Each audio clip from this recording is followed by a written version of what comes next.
Hi, folks. Chuck here again with five more horror movies that I absolutely love, but that don't seem to get a lot of attention online or in discussions, and that I think, you might benefit from watching. I hope you do anyway. So here's the first one, and there are going to be some arguments about whether this is truly horror or not. My feeling is that it absolutely is, and it's this one, The Quiet Earth, which is a classic science fiction tale, if you like, from New Zealand, about a fellow who wakes up one day and finds that everyone's gone. There are no people left. And as he begins to kind of negotiate the suddenly empty, environment around him, he starts to have memories and flashbacks of weird cosmic effects and of his own involvement in what might have actually happened to make everyone vanish. As he, first of all goes nuts, as you might well do, and then decides to start looking for survivors and indeed finds some, and finds that there is something very specific that ties all the survivors together. The reason I classify this as horror is because the idea of suddenly waking up and finding that everyone on Earth apparently has vanished is horrific. I think a lot of science fiction that is not necessarily marketed as science fiction horror is absolutely horror. But that's my own little niche that I put it in. And whether you agree that it's, horror or, merely science fiction, it's something I would recommend to anyone who enjoys, apocalyptic cinema fare. Now, this is one that came out quite recently, and it has had a bit of love on the internet, but it hasn't really kept any discussions going that I've noticed. Oddity. I absolutely loved this. I came to it a little bit later than, when it was getting its fair share of press, if you like. But I love it. It's so incredibly atmospheric and creepy. It's basically about a woman who is brutally murdered at a very old rural property that she and her husband are renovating. He stays on at the property, or keeps ownership of it anyway. And a year later, the lady's blind sister, who is also psychic, turns up to the property to investigate what happened with her sister. The murder had been blamed on an escaped local lunatic. It very slowly begins to look like that's not the case, or if it was the case, something might have been set up. And it very, very quickly becomes obvious that there's something supernatural and malignant living within the house. Not a lot of gore or violence or jump scares, but my golly, there's some real terror in this, and I would recommend it to anyone. Out of Darkness. This came out a few years ago. This is another interesting one where I don't quite know if everyone would categorize it as horror. I do, just because of the way it's framed. It's basically about early humans crossing an ocean, and the story begins as they arrive on the shores of a new land, a new continent, we presume. And they begin to make their way across looking for resources, looking for shelter, looking for a place to live. And they become aware that something is hunting them. And it's filmed very much from the point of view of the early humans. And I don't mean, in terms of the way it's shot. I mean in terms of the story. Because, to early humans, predators were a horror, particularly unknown predators on a land that you don't know anything about. And we, the viewer, have our own question, which is what's hunting them an animal? Is it human? Is it something inhuman? And there's a lot of stuff in this that kind of points us towards that last suggestion. It is genuinely frightening through quite a lot of it.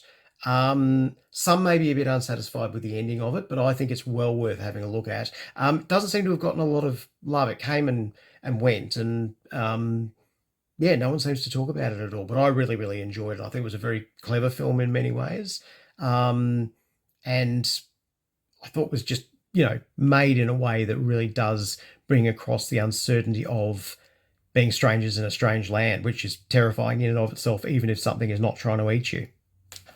Here's another one. Look, there's a lot of us who love this film, but again, it's one of those older films that seems to have faded a bit from public memory. Planet of the Vampires. This is a terrific Italian horror science fiction film, and it's got all the hallmarks of sort of 60s, Italian horror and Italian science fiction. It's gaudy, it's over the top, it's what have you, but it's also in many ways well ahead of its time. I firmly believe that this was a film that probably influenced Alien in a lot of ways, in particular the idea of alien landscapes being frightening in and of themselves, even without anything happening. And there are even visuals that echo a lot of what went on in Alien. For example, there's a moment where our unfortunate protagonists, who are people, who have landed to investigate the planet, enter a crashed, derelict alien spaceship, which is clearly not made for humans. They don't understand the controls. Everything's far too big. There are massive alien skeletons of, that dwarf human beings. And it's all played in a way that makes it feel like they're breaking into a booby-trapped, tomb in many ways. There are vampires, and there's a lot of sort of body possession horror in this as well. But it's a really, really excellent film. I would strongly urge anyone to watch this, regardless of whether they're a fan of science fiction or horror. And finally, one of my all-time favorite horror films is Invasion of the Body Snatchers. I love the 50s version. The 70s version is my all-time favorite. And then, of course, there have been a couple of subsequent versions that I wasn't so keen on, and I may do another video on that at some point. But this came out a couple of years ago. Little Joe. And when I watched it, I was struck by many of the similarities in terms of theme and tropes that are in Invasion of the Body Snatchers. Though in many ways this is quieter and it's more unsettling for that. It's basically about a company that is hybridizing plants to create a nice little potted plant that you take home that actually rewards care. So if you look after it very, very well, it pumps out a little bit of pheromone to make the owner feel happy. All harmless, right?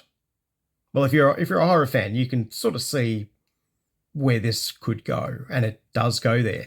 And after a while, the people who have taken some of the, all the workers are invited to take plants home and what have you, and observe them and things. And then some odd behaviours begin, obsessive behaviours revolving around the care of these plants, and it begins to head into a much, much darker place than merely, feeling a little bit happy because you've watered your plant.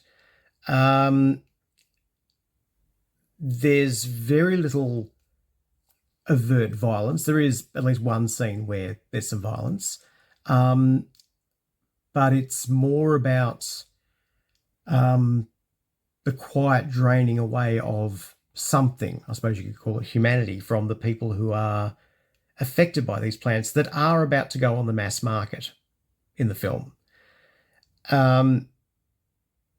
It's the quiet catastrophe film, or the beginning of the quiet catastrophe. I would urge, again, I think it's a film that more people really should know about and watch. It is great.